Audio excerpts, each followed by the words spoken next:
그때 지장보살 마하살이 부처님께 말씀드렸다.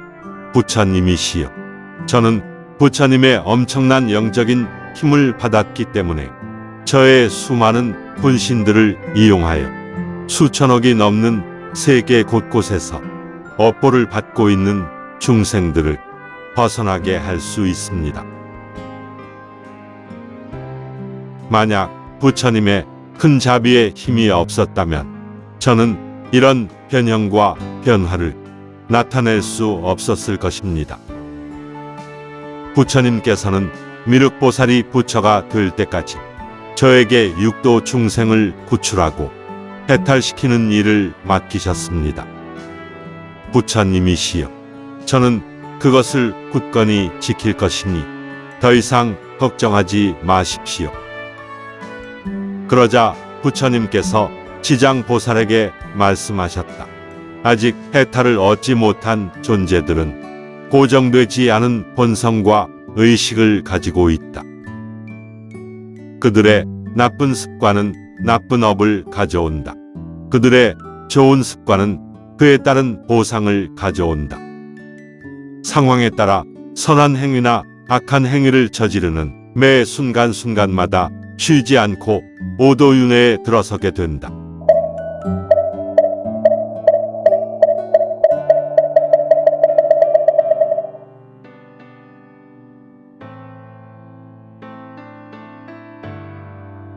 그러한데도 수많은 티끌과 같이 셀 수 없는 영겁의 세월 동안 그들은 여전히 혼란스럽고 미혹되고 방해받고 어려움에 시달린다.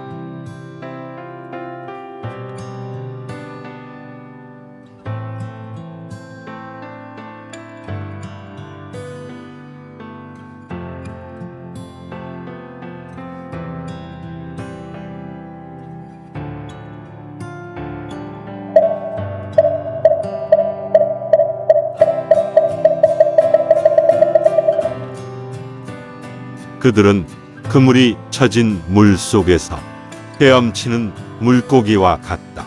그들은 일시적으로 자유를 유지할 수도 있지만 조만간 그물에 잡히게 된다. 그러나 지장보살이 그러한 죄인들을 제도하기 위해 영겁의 세월 동안 반복적으로 광범위한 서원을 세웠으니 나는 더 이상 걱정하지 않는다. 이 말씀을 들은 자신을 통달한 삼매의 왕이라고 불리는 보살 마하살이 부처님께 말씀드렸다. 부처님이시여, 지장보살이 어떤 서원을 세웠기에 지금 부처님의 특별한 칭찬을 받는 것입니까? 부처님께서 이에 대해서 말씀해 주십시오. 그러자 부처님께서 다음과 같이 말씀하셨다. 주의 깊게 자세히 들어서 내가 너희에게 들려줄 두 가지 예를 잘 생각해 보아라. 한때 한량없는 아승직업 나유타 전에 부처님의 호칭은 다음과 같이 10가지였다. 일체의 지혜를 성취한 분, 공양할 가치가 있는 분, 바르고 널리 통하는 분, 분명하고 행동이 완전하신 분, 선하게 가시는 분, 세상을 온전히 이해하여 이겨낼 사람이 없는 기사, 중생을 길들이고 굴복시키는 영웅, 신과 인간의 스승, 깨달으셔서 세상에서 가장 존귀한 분 이라고 불리는 그분께서 세상에 나오셨다.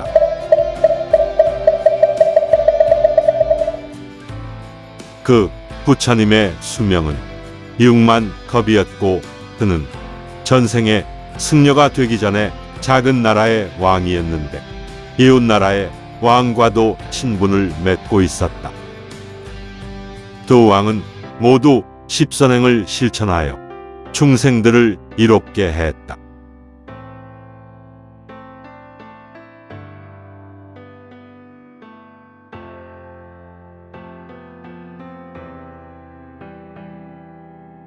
그러나 이웃 두 나라의 국민들은 나쁜 짓을 많이 했기 때문에 두 왕은 광범위한 방편을 사용했으며 원대한 계획을 세웠다. 한 왕은 빨리 부처가 될 것을 맹세하고 나서 다른 모든 중생을 구하겠다고 맹세했다. 그리고 다른 왕은 먼저 죄로 인해 고통받는 모든 사람들을 구하여 그들이 평화를 찾고 마침내 보리에 도달할 때까지는 부처가 되고 싶지 않다고 맹세했다.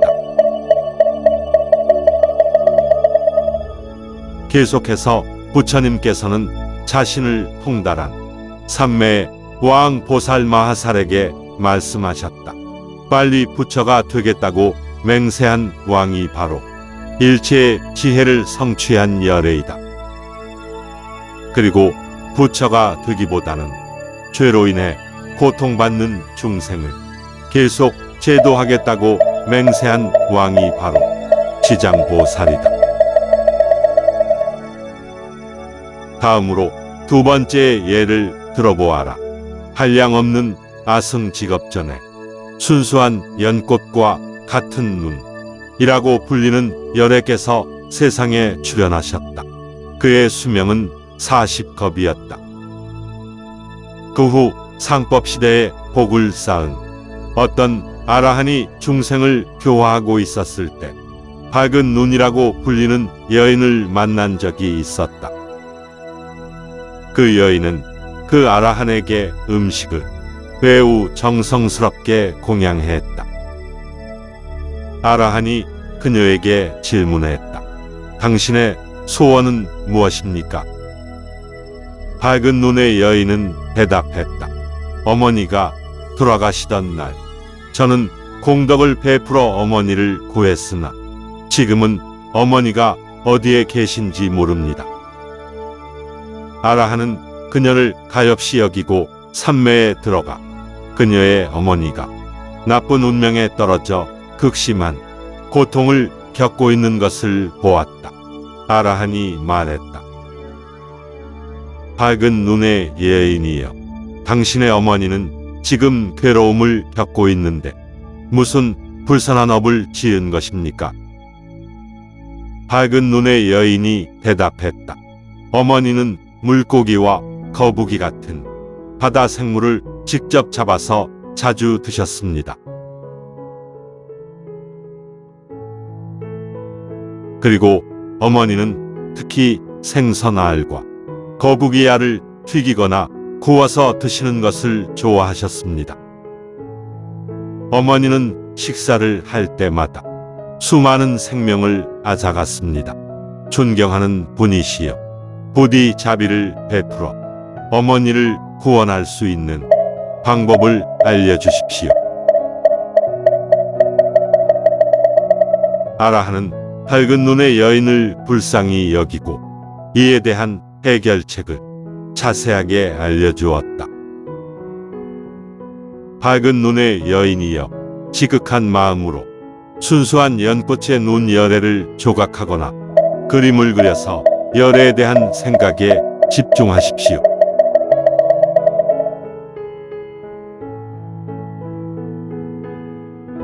그렇게 하면 산 사람과 죽은 사람 모두 보상을 받을 것입니다. 밝은 눈의 여인은 그 말을 듣고 자신이 해오던 일을 모두 중단하고 열애의 그림을 그리는 일에 집중했다. 며칠이 지나고 그림이 완성이 되자 경건한 마음이 생기며 그녀는 마음이 뭉클해지며 열애를 바라보고 절을 하면서 슬픔에 잠겨서 울었다. 밤이 거의 끝나갈 무렵 꿈에서 그녀는 수메루 산만큼 큰 부처님의 몸이 금빛으로 빛나며 큰 광명을 발산한 것을 보았다. 부처님께서는 그녀에게 다음과 같이 말씀하셨다. 밝은 눈의 여인이여, 머지않아서 너희 집에 곧 어머니가 다시 태어날 것이고 그 아기가 배고픔과 추위를 느끼면 무엇인가를 말해줄 것이다. 며칠이 지나자 그 집에 여자 하인이 아들을 낳았는데 신기하게도 태어난 지 3일 만에 말을 했다. 그 아기는 고개를 숙이고 울먹이며 그녀에게 말했다. 우리가 삶과 죽음을 통해 만들어낸 법의 조건은 우리 자신이 겪어야 할 과보를 불러 일으킨다. 나는 너의 어머니였지만 오랫동안 어둠 속에 있었다. 너와 헤어진 이후 나는 대지옥에 떨어졌다. 그러나 너의 축복에 힘을 받아서 나는 종의 아들로 다시 태어났다. 13년 뒤에는 수명이 다해서 나는 다시 악도에 떨어지게 될 것이다. 내가 그것을 피해서 벗어날 수 있는 방법이 있다면 그것이 무엇인지 알려다오. 밝은 눈의 여인은 그 말을 들었을 때 그 아이의 전생이 그녀의 어머니였다는 것은 의심할 여지가 없었다.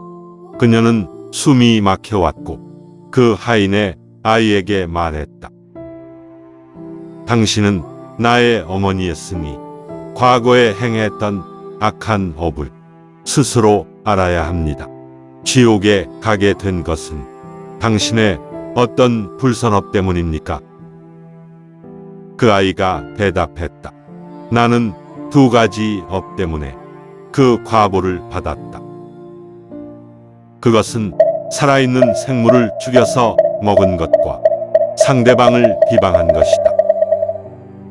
만약 내가 나에게 베푼 축복이 없었다면 나는 아직 그 지옥도에서 벗어나지 못했을 것이다. 밝은 눈의 여인이 물었다. 중생들이 죄로 인해 과보를 받으면 무슨 일이 일어나는 것입니까? 그 아이가 대답했다. 나는 중생들이 자신의 범죄로 인해 고통받는 방식을 모두 말할 수 없다. 10만 년을 살아도 그것을 다 이야기하기가 어려울 것 같구나. 밝은 눈의 여인은 그 말을 듣고 눈물을 흘리며 허공에 말했다. 나는 어머니가 영원히 지옥에서 풀려날 것을 간절히 바랍니다. 이 13년이 지나도 그녀가 지옥도에 돌아가지 않게 해주십시오. 시방의 모든 부처님들이시여, 부디 자비와 동정심으로 제가 어머니를 위해 바치는 큰 서원을 들어주십시오.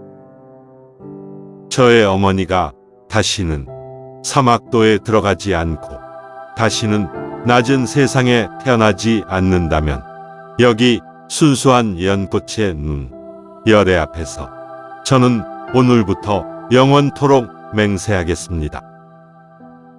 저는 수백만 억겁에 걸쳐 지옥이나 사막도에서 죄로 인해 괴로움을 겪는 모든 중생들에게 보답할 것입니다. 나는 지옥이나 악귀 그리고 축생 등의 나쁜 운명에서 그들을 구출할 것을 맹세합니다. 이런 과보를 받은 중생들이 모두 부처가 된 후에 저는 바른 깨달음을 이루겠습니다. 이 말을 들은 순수한 연꽃의 눈열에는 그녀에게 다음과 같이 알려주었다. 밝은 눈의 여인이여, 너의 강력한 서원으로 인하여 큰 자비와 동정심이 너의 어머니에게 도달할 것이다. 그리고 너의 어머니는 13년 후에 지금의 과보가 끝나면 수명이 100세인 바라문으로 다시 태어날 것이다. 그러한 과보를 받은 후 그녀는 무량한 곳에서 셀 수 없이 많은 영겁의 수명을 갖고 태어나게 될 것이다. 나중에는 부처의 과를 깨닫고 겐지스 강에 모래알 만큼 많은 사람과 신들을 제도하게 될 것이다. 계속해서 부처님께서 자신을 통달한 삼매의 왕 보살 마하살에게 말씀하셨다. 그 당시 밝은 눈의 여인을 축복한 아라하는 지금의 지칠 줄 모르는 의지라고 불리는 보살이 되었으며, 밝은 눈의 여인의 어머니는 지금의 해탈 보살이다. 그리고 밝은 눈의 여인은 지금의 지장보살이다. 지장보살 마하살은 수십만 겁 전부터 겐지스강에 모래알 만큼 많은 것을 맹세하여 그와 같은 연민과 동정심으로 수많은 중생들을 제도해왔다. 미래의 남자와 여자는 선한 일을 하지 못하고 악한 일만 할 수도 있다. 원인과 결과를 믿지 않을 수도 있다. 성적인 범법 행위 또는 진실하지 못한 발언에 빠질 수 있다. 분열적이고 거친 말을 주로 사용할 수 있다. 대승불교를 비방할 수도 있다. 그러한 업을 가지고 있는 존재는 반드시 나쁜 운명에 떨어지게 되어 있다. 그러나 만일 그러한 중생들이 지장보살에게 속히 귀의하도록 알려주고 인도하는 선하고 현명한 조언자를 만난다면 그들은 사막도의 과보에서 빨리 해탈될 것이다. 만약 저 중생들이 마음을 굳게 먹고 공경하여 보살을 우러러 예배하고 찬탄하며 꽃과 향과 의복 그리고 보석과 음식과 음료를 공양하면 천상에서 수백만억 법 동안 극락을 누리게 될 것이다. 만약 하늘의 복이 끝나고 사람으로 태어나면 백천겁에 걸쳐 전생의 모든 원인과 결과를 기억할 수 있는 국가의 지도자가 될 잠재력을 갖게 될 것이다. 삼매의 왕 보살이여, 지장보살은 상상할 수 없을 정도로 크고 두려운 신통력을 갖고 있으므로 중생들의 이익을 위해 널리 사용하고 있다. 너희 보살들은 모두 이 경전을 기억하고 널리 전파해야 한다. 자신을 통달한 삼매의 왕 보살 마하살이 부처님께 말씀드렸다. 부처님이시여, 걱정하지 마십시오. 저희 천만억의 보살 마하살은 부처님의 위엄을 바탕으로 중생의 이익을 위하여 부처님의 법이 있는 곳이라면 이 경전을 널리 알리겠습니다. 자신을 통달한 삼매의 왕 보살 마하살은 부처님께 이렇게 말씀드리고 합장하며 절한 뒤 물러갔다.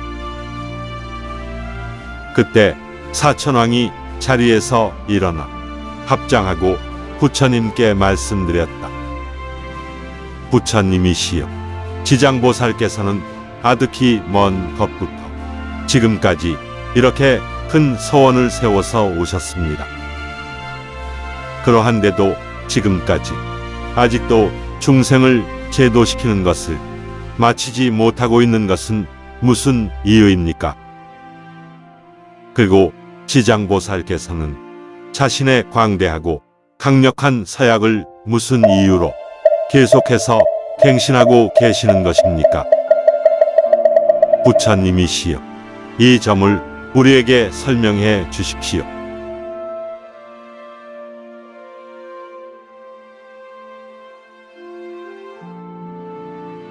부처님께서 사천왕에게 말씀하셨다.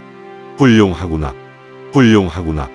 이제 너에게 이익을 주고 뿐만 아니라 현재와 미래의 사람들과 신들에게도 이익을 주기 위해서 지장보살이 자비와 연민으로 방편을 사용하여 사바세계 생사의 갈림길에서 어떻게 하는지를, 그리고 어떻게 범죄로 인해 고통을 겪고 있는 존재들을 구하고 해탈시켜 주는지를 말할 것이다. 사천왕이 대답했다. 부처님이시여, 부디 그의 업적에 대해서 듣기를 간절히 바랍니다. 부처님께서 다음과 같이 말씀하셨다. 아득한 옛날부터 현재까지 지장보살은 중생을 제도하고 해탈시켜 왔다. 그의 맹세는 아직 다 이루어지지 않았기 때문에 그는 이 세상에서 범죄로 고통받는 존재들을 계속해서 연민과 동정심으로 돕고 있다. 더욱이 지장보살은 범죄자들의 원인이 되는 씨앗이 미래의 무한한 시간을 통해 계속해서 확장되는 것을 보았기 때문에 그는 자신의 맹세를 거듭해서 갱신하고 있는 것이다. 그러므로 이 사바세계에 깨달음의 법이 있는 곳에서 지장보살은 수백만억의 방편을 사용하여 중생을 가르치고 변혁시키고 있다. 사천왕이여, 지장보살은 그가 확인한 인과 응보에 대해서 다음과 같이 분명하게 말해주고 있다. 첫 번째, 살인을 저지른 사람에게 따라오는 과보는 짧은 수명이다. 두 번째, 도둑이나 강도에게 따라오는 과보는 가난과 극심한 고통이다. 세 번째, 남녀 간에 부적절한 성관계를 하는 사람에게 따라오는 과보는 비둘기나 오리나 원앙새로 다시 태어나는 것이다. 네 번째, 욕설이나 거친 말을 하는 자에게 따라오는 과보는 가족이나 친한 사람끼리 다투는 것이다. 다섯 번째, 남을 비방하는 자가 받아야 될 과보는 말을 제대로 못하는 불구가 되는 것이다. 여섯 번째, 남을 미워하는 자가 받아야 될 과보는 못생기거나 불구가 되는 것이다. 일곱 번째, 남에게 베풀지 않는 인색한 사람에게 따라오는 과보는 그가 원하는 것을 얻지 못하게 되는 것이다. 여덟 번째, 분수를 지키지 않고 식탐으로 음식을 먹는 사람에게 따라오는 과보는 배고픔과 목마름과 목의 질병이다. 아홉 번째, 남의 생명을 강제로 빼앗은 사람들에게 따라오는 과보는 자신의 생명을 스스로 파괴하는 무서운 광기이다.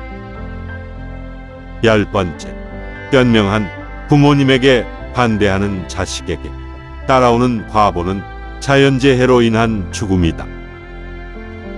11번째, 산과 숲을 불태운 방화범들에게 따라오는 과보는 광기의 혼란 속에서 목숨이 끊기는 것이다. 12번째, 자식을 매정하고 잔인하게 키우는 부모에게 따라오는 과보는 다음 생에 채찍질을 당하는 것이다.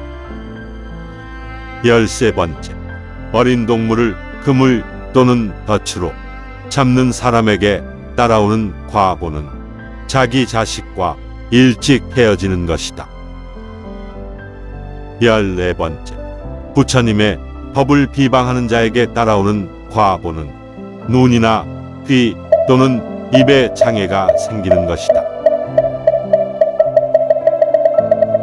15번째, 부처님의 법을 무시하고 가르침을 오만하게 여기는 사람들에게 따라오는 과보는 영원히 악도에 머무르는 것이다. 16번째, 살아온 거주지의 소유물 또는 재산을 파괴하거나 탕진하는 사람들에게 따라오는 과보는 수억 겁 동안 지옥을 맴도는 것이다. 17번째, 다른 사람의 순수한 행위를 모욕하거나 승가에 대해서 거짓 증언을 하는 사람에게 따라오는 과보는 축생으로 태어나는 것이다. 18번째, 남에게 화상을 입히거나 칼로 상처를 내는 자, 남을 불구로 만들거나 다른 방법으로 해를 끼치는 사람에게 따라오는 과보는 그와 똑같은 고통을 그대로 받는 것이다. 19번째, 계율을 어기는 수행자 또는 음식을 먹은 만큼의 가치 있는 일을 하지 않는 자에게 따라오는 과보는 새나 짐승으로 태어나 배고픔과 목마름을 겪는 것이다. 20번째, 재물을 함부로 사용하거나 소중히 여기지 않는 사람에게 따라오는 과보는 그들이 고하는 것을 결코 얻지 못하는 것이다. 21번째, 교만하고 거만한 자에게 따라오는 과보는 낮은 신분으로 태어나는 것이다. 22번째, 다른 사람 사이에 불화를 일으키기 위해 중상모략을 하는 사람들에게 따라오는 과보는 혀가 없거나 언어 장애를 갖게 되는 것이다. 23번째, 그릇된 견해 또는 좁은 견해를 가진 사람에게 따라오는 과보는 낙후된 환경에서 다시 태어나는 것이다.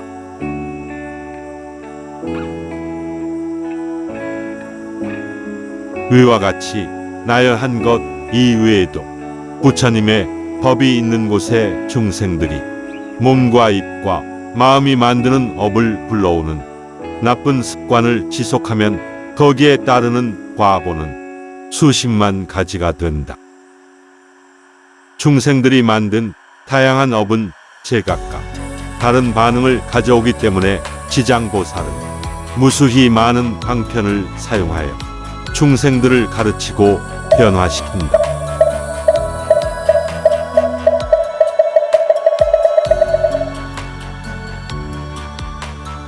이러한 중생들은 먼저 위와 같은 과보를 받은 다음에 지옥에 떨어지게 되며 영겁의 세월 동안 거기에서 벗어나지 못하고 지내야 한다.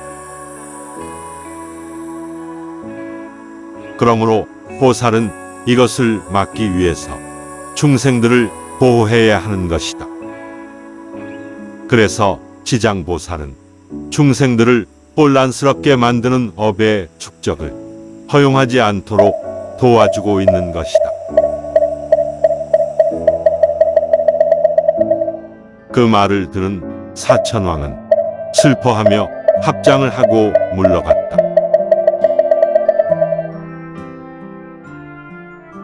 그때 보현보살 마하살이 지장보살 마하살에게 말했다.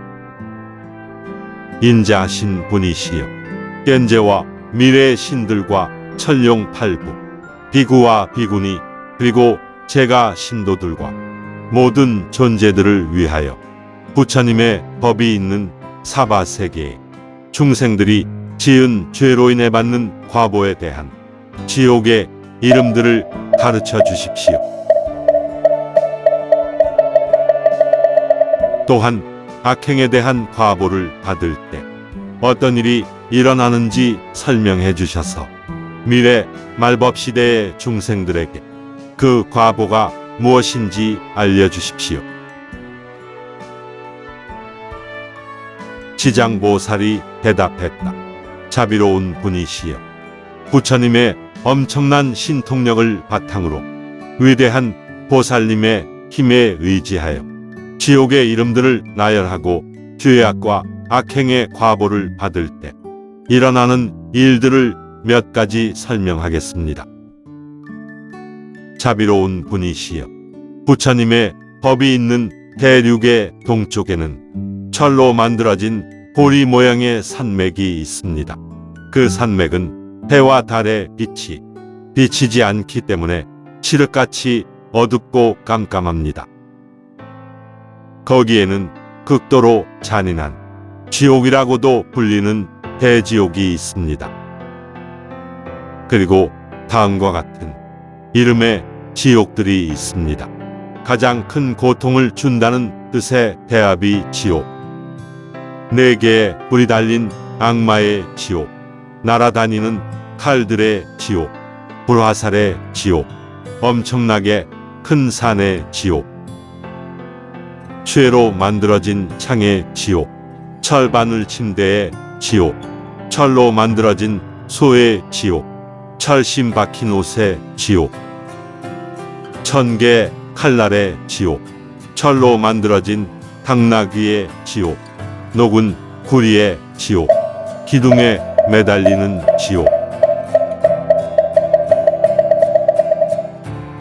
불타는 강의 지옥. 뼈가 난도질 당하는 지옥. 머리가 잘려지는 지옥. 발이 불타는 지옥. 눈알이 쪼아지는 지옥. 철구슬에 관통당하는 지옥. 싸움만 있는 지옥. 도끼로 찍히는 지옥. 엄청난 증오가 덮치는 지옥들이 있습니다. 계속해서 지장보살이 말했다. 자비로운 분이시여, 철로 만들어진 고리 모양의 산맥 안에는 그런 지옥들이 끝없이 많습니다. 울부짖는 소리가 계속해서 들리는 지옥, 혀를 잡아당기는 지옥, 노폐물의 지옥, 사지가 구리 자물쇠에 잠겨지는 지옥, 불타는 코끼리의 지옥, 불타는 개의 지옥, 불타는 말의 지옥, 불타는 소의 지옥, 불타는 산의 지옥, 불타는 바위의 지옥, 불타는 침대의 지옥, 불기둥의 지옥, 불독수리의 지옥, 불늑대의 지옥, 이빨이 잘리는 지옥, 피부가 벗겨지는 지옥, 피를 마시는 지옥, 손이 타는 지옥, 발이 타는 지옥, 갈고리에 매달리는 지옥, 불타는 방에 갇히는 지옥, 철창에 갇히는 지옥들이 있습니다. 그리고 각각의 지옥에는 한 개부터 수십만 개에 이르는 작은 지옥이 세부적으로 나누어지며 그 작은 지옥들에도 고유한 이름이 있습니다. 지장보살이 보현보살에게 말했다. 자비로운 분이시여, 이것이 바로 부처님의 법이 있는 곳에서 악행을 저지른 존재들이 받는 법의 과보입니다. 법의 힘은 엄청나게 큽니다. 그것은 수메루 산의 높이와 견줄만 합니다. 그것은 큰 바다의 깊이를 능가합니다. 그것은 성자로 가는 길을 방해합니다. 그러므로 존재들은 결코 사소한 나쁜 행위가 중요하지 않다고 생각하거나 그것이 범죄로 간주되지 않는다고 얕봐선 안 됩니다. 죽은 후에는 그 모든 세부 사항을 반영하는 과보를 겪게 될 것입니다. 아무리 가까운 사이일지라도, 예를 들어 사이 좋은 어머니와 아들이라고 할지라도 가야 할 길은 서로 다르며 각자의 길을 가야 합니다. 만약 둘이 만나더라도 상대방을 대신해서 고통받는 것에 둘 다 동의하지 않을 것입니다. 이제 부처님의 놀라운 신통력을 바탕으로 지옥에서 받게 되는 죄에 대한 과보를 구체적으로 몇 가지 설명하겠습니다. 주의 깊게 들어 보시길 바랍니다. 보현보살이 대답했다. 저는 사막도에서 받게 되는 과보에 대해서 알고 있습니다. 제가 설명을 부탁드리는 것은 미래의 말법 시기에 악업을 짓고 있는 중생들이 인자하신 지장보살의 설명을 들으면 마음이 움직여 부처님께 귀하기를 바라기 때문입니다. 지장보살이 말했다. 자비로운 분이시여, 지옥에서 과보를 받을 때 다음과 같은 일들이 일어납니다. 범죄자들은 짐승들에 의해서 혀가 뽑히고 몸이 뜯기는 지옥에 갈 수 있습니다. 또는 그들의 심장이 뽑혀서 야차에게 먹히는 지옥으로 갈 수도 있습니다. 그 밖에도 끓는 기름 가마솥에서 그들의 몸이 튀겨지는 지옥, 뜨겁게 달구어진 구리 기둥에 매달리는 지옥, 끊임없이 그들을 쫓아다니는 불에 의해 불타는 지옥, 추위와 얼음 속에 갇히는 지옥들이 있습니다. 그리고 배설물과 오줌이 끝없이 쏟아지는 지옥, 날아다니는 철퇴를 피할 수 없는 지옥, 달궈진 창으로 반복적으로 찔리는 지옥, 가슴과 등을 끊임없이 구타당하는 지옥, 손과 발이 불에 타는 지옥, 그들을 휘감고 있는 철 독사에 의해서 결박되는 지옥, 사납게 덤벼드는 철개들에게 쫓기는 지옥, 철 당나귀에게 사지가 당겨지는 지옥들이 있습니다. 자비로운 분이시여, 각각의 지옥에서 이러한 과보를 받기 위해서 굴이나 철 또는 돌이나 불로 만들어진 수십만 개의 도구는 법의 힘에서 발생합니다. 이 네 가지 물질이 생겨난 이유는 바로 범죄자가 만든 법의 종류에 반응한 것입니다. 지옥에서 과보를 받을 때 무슨 일이 일어나는지 자세히 설명하려면 각각의 지옥에서 겪어야 할 수십만 가지의 고통을 말해야 할 것입니다. 그 많은 지옥이 있는데 거기서 고통을 당하는 경우는 얼마나 많겠습니까? 지금까지 저는 부처님의 경이로운 영적인 힘에 기초하여 자비로운 분의 질문에 대한 일반적인 답변을 드렸습니다. 왜냐하면 제가 그것을 자세히 이야기하려면 영겁에 시간이 걸릴 것이기 때문입니다.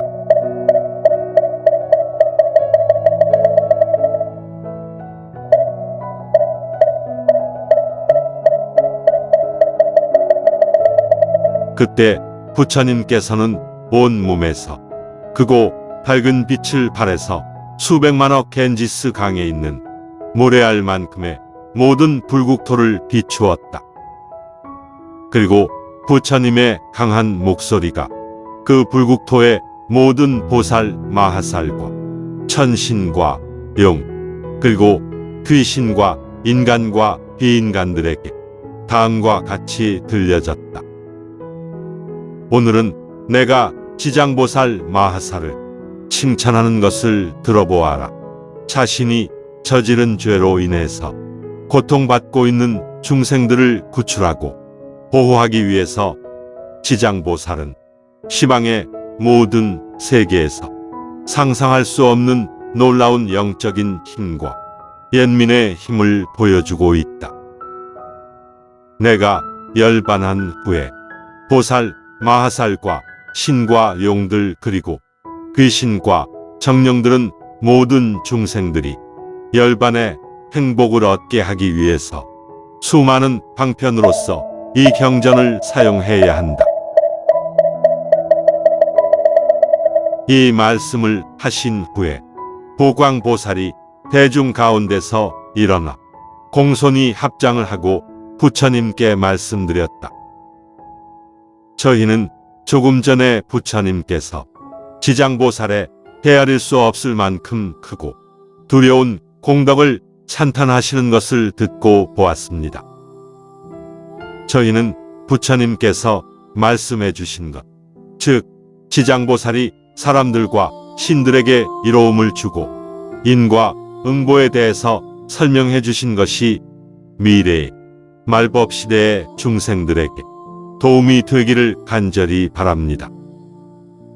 그것은 천룡팔부와 미래의 중생들이 부처님의 가르침을 공손하게 받아들이는데 도움이 될 것입니다.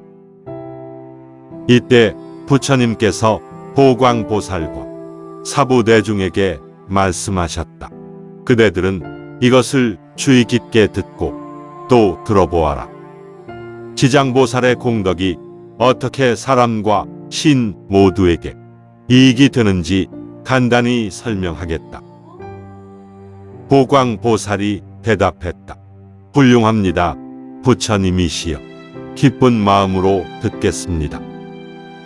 부처님께서 보광보살에게 말씀하셨다. 만약 미래의 세상에 착한 남자, 착한 여자가 지장보살 마하살의 이름을 듣고 합장하고 찬탄하고 절하고 진심으로 예배한다면 30겁의 죄가 있다고 하더라도 그것으로부터 벗어나는 과보를 받을 것이다.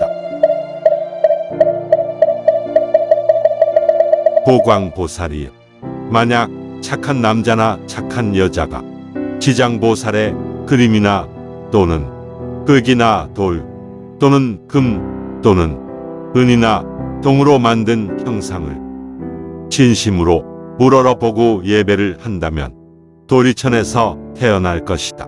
그리고 영원히 악도에 빠지지 않게 될 것이다.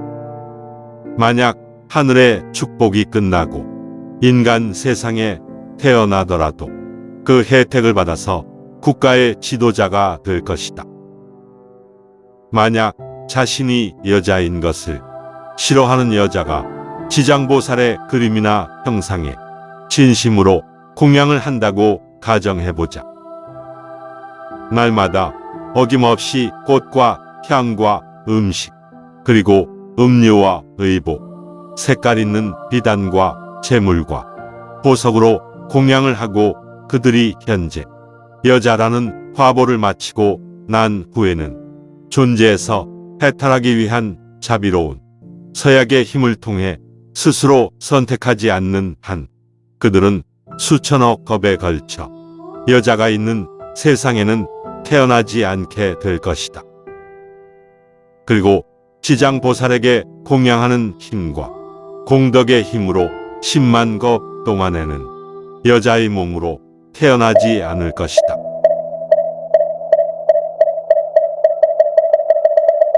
보광보살이여, 더욱이 일부 여성은 불완전한 특징을 가지고 있거나 질병에 걸리기 쉽다. 그런 문제를 싫어하여 벗어나기 위해 잠깐이라도 지장보살의 형상에 지극한 마음으로 우러러 예배할 수 있다면 그들은 미래의 수백만 겁 동안 완전한 특징을 지속적으로 갖추게 될 것이다. 만약 현재의 모습이 불완전한 여자들이 여자의 몸을 받는 것을 싫어하지 않는다면 그들은 수백만억 생 동안 항상 왕족의 여자로 태어나거나 왕족과 결혼하거나 총리의 딸 또는 저명한 가문의 딸 또는 큰 부자의 딸로 태어날 것이다. 그들은 바르게 태어날 것이며 완전한 기능을 갖추게 될 것이다. 지장보살을 진심으로 우러러 예배함으로써 이와 같은 과보를 받게 될 것이다. 그리고 보살의 형상 앞에서 음악을 연주하고 노래하거나 찬탄하고 향과 꽃을 공양하는 사람들 또는 다른 사람들에게도 그렇게 하도록 권하는 착한 남자나 착한 여자가 있다고 생각해보자. 그러한 사람들은 현재와 미래에 수십만 명의 귀신들과 정령들이 그를 보호해 줄 것이며 나쁜 소식이 그들의 귀에 닿지 못하도록 밤낮으로 도와줄 것이며 더욱이 그들은 어떤 사고에도 그가 연루되지 않도록 철저히 보호해 줄 것이다.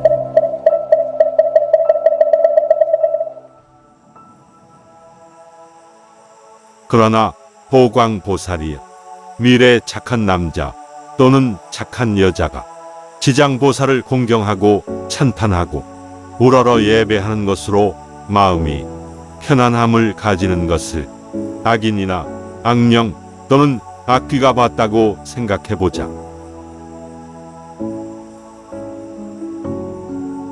그리고 그러한 존재들이 지장보살을 공경하는 행동이 가치가 없다고 말하거나 조롱하는 실수를 범할 수도 있을 것이다.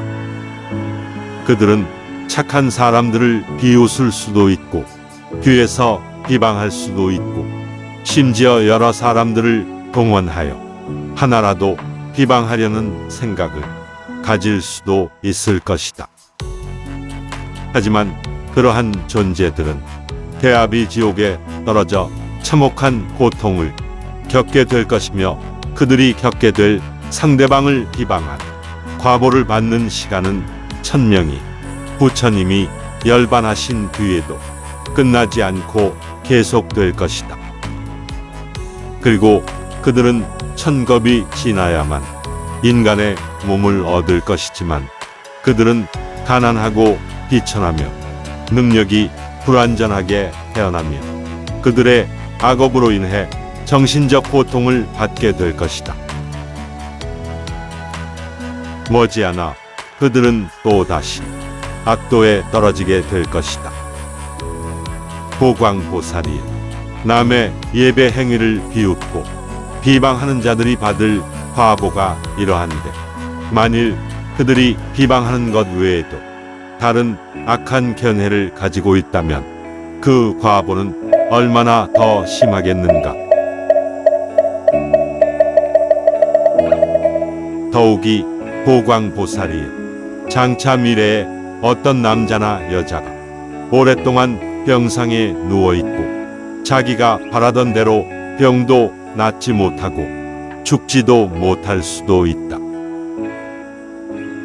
게다가 밤에는 악령이 나오는 꿈을 꾸거나 가족이나 친척이 나타나는 꿈을 꾸거나 위험한 길을 헤매는 꿈을 꾸기도 할 것이다.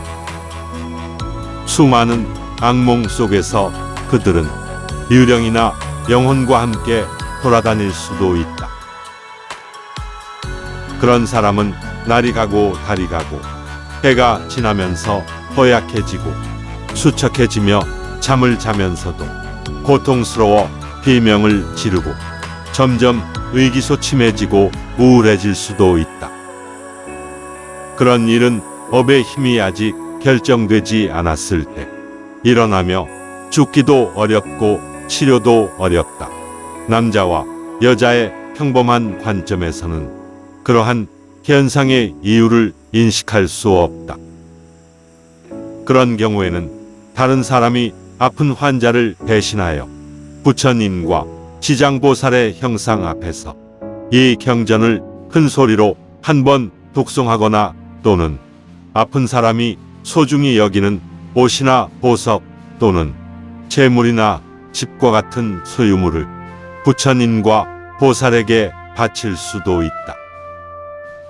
그리고 아픈 환자를 위해서 분명하게 다음과 같이 말해야 한다. 지금 이 경전이나 이 형상 앞에서 우리가 병자를 대신하여 이 물건을 공양합니다. 그들은 경전이나 형상을 공양하거나 불상이나 보살의 형상을 의뢰하거나 사리탑이나 절을 짓거나 또는 등을 달거나 그들의 주거지에 공양을 할 수도 있다. 그들은 공양물에 관해서 아픈 사람에게 3번 말해 주어야 하며 그들이 무슨 일을 하고 있는지 듣고 이해할 수 있도록 해야 한다.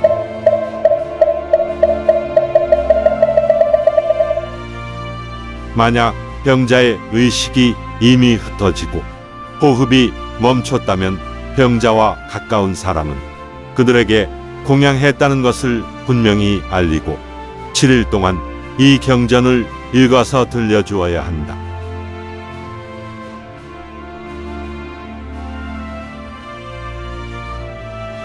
이 과정을 거쳐서 그 병자의 삶이 끝나면 그들은 전생에 지은 모든 무겁고 재앙적인 죄, 심지어 오중무관죄에서도 벗어날 수 있을 것이다. 그리고 그들은 항상 전생을 알 수 있는 곳에 태어날 것이다. 하물며 착한 남자, 착한 여자가 스스로 이 경전을 쓰거나 다른 사람에게 들려주거나 지장보살의 형상을 조각하거나 그림을 그리거나 또는 다른 사람에게 의탁한다면 그 업의 보상이 얼마나 크겠는가. 실로 그들이 받는 이익은 엄청나게 클 것이다. 그러므로 보광보살이 만일 이 경전을 읽고 외우는 사람이나 이 경전을 찬탄하는 마음을 한 번이라도 가지고 있는 사람을 보거나 이 경전을 소중히 여기는 사람을 만난다면 수십만 가지 방편을 써서 이 사람들에게 끝까지 물러서지 말라고 북돋아 주어야 한다.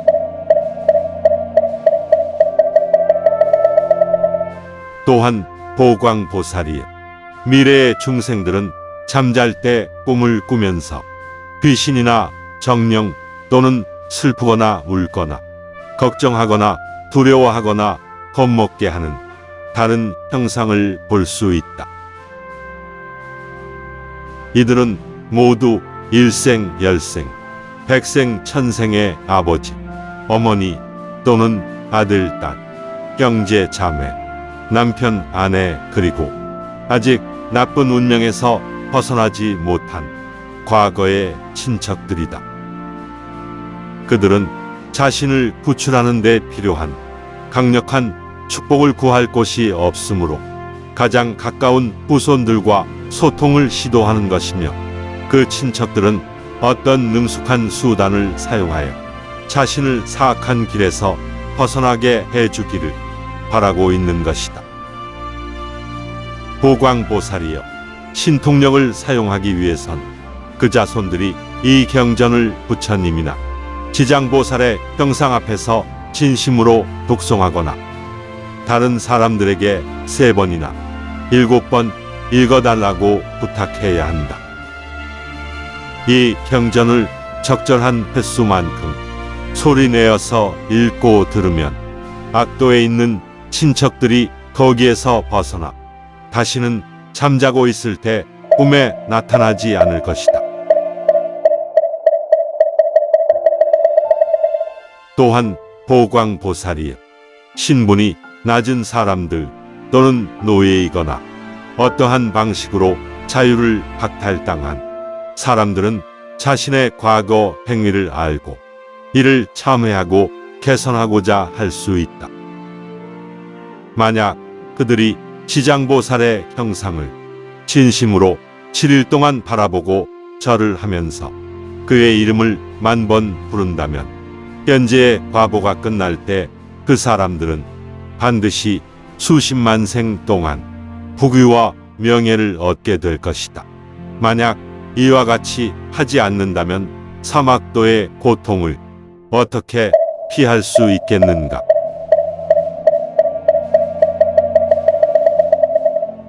더욱이 보광보살이여, 미래 부처님의 법이 있는 곳에서 사랑하는 아내가 자식을 낳을 때 그 아이들이 태어나기 전 7일 동안 그 가족들이 이 상상할 수 없는 경전을 읽고 지장보살의 이름을 10,000번 부르게 하도록 하거라.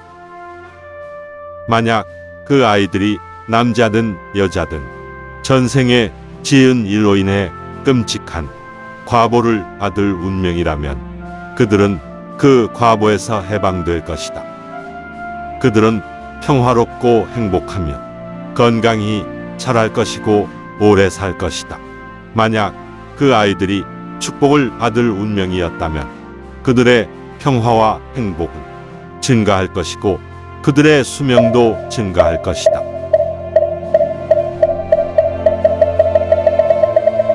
또한 보광보살이여, 십제일이라고 불리는 날짜, 즉 매달 음력으로 1일, 8일, 14일, 15일, 18일, 23일, 24일, 28일, 29일, 30일에는 중생의 죄를 집계하여 그 중대성을 평가한다.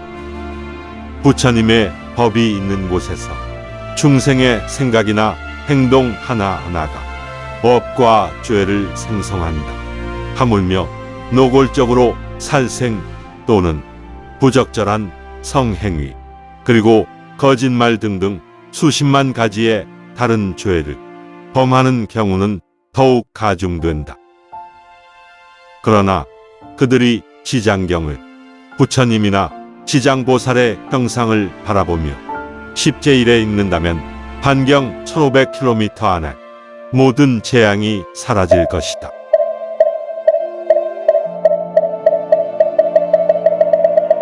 뿐만 아니라 지장경을 읽는 자와 가까운 사람은 현재와 미래의 남녀노소를 막론하고 수십만 년 동안 악도에서 벗어나게 될 것이다. 그리고 10제1에 이 경전을 읽는다면 집안에 사고나 병이 없어지고 먹을 것과 입을 것이 풍부해질 것이다. 보광보살이여, 지장보살이 형언할 수 없이 많은 백천만억의 큰 위엄이 있는 신통력을 사용하여 행한 공덕을 알아야 한다. 부처님의 법이 있는 곳의 중생들은 지장보살과 강한 인연을 맺고 있다. 보살의 이름을 듣거나 보살의 모습을 보거나 이 경전의 몇 마디나 한 구절 또는 한 문장만 듣고 이해한다면 그들은 이 현세에서 특별히 놀라운 평화와 행복을 누릴 것이다. 수천만 번의 미래 생을 거치면서도 그들은 항상 잘생기거나 아름다울 것이고 명예롭고 부유한 가문에 태어날 것이다. 부처님께서 지장보살을 이렇게 칭찬하시는 것을 듣고 보광보살은 무릎을 꿇고 합장하고 다시 부처님께 말씀드렸다. 부처님이시여, 저는 오래전부터 지장보살이 상상할 수 없는 신통력과 큰 서원을 가지고 있다는 것을 알고 있습니다. 저는 부처님께 미래의 중생들이 이러한 이익을 알 수 있도록 질문을 드렸습니다. 그리고 이제 저는 부처님의 답변을 가장 존경하는 마음으로 받았습니다. 부처님이시여, 이 경의 제목을 무엇이라고 해야 하며 어떻게 전파해야 합니까? 부처님께서 보광보살에게 말씀하셨다. 이 경에는 세 가지 제목이 있다. 지장보살의 과거의 맹세, 지장보살의 과거의 행동, 그리고 지장보살의 맹세의 힘이다.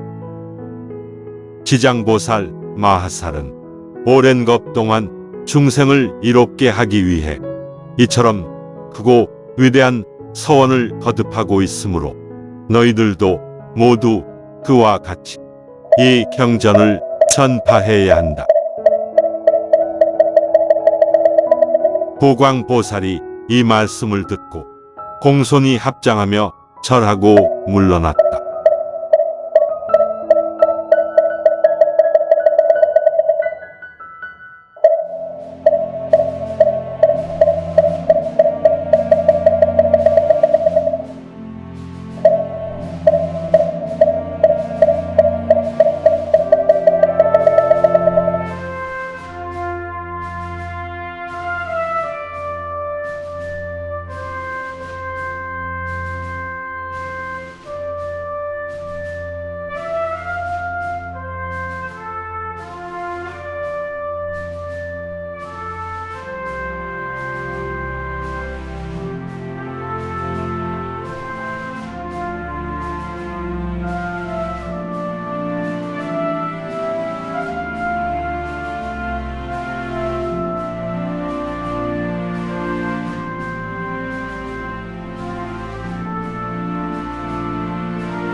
인간의 삶의 의미는 지혜의 근원으로 복귀하는 길에 있습니다. 가장 편안하고 가장 빠른 길. 그것이 부처의 가르침입니다. 감사합니다.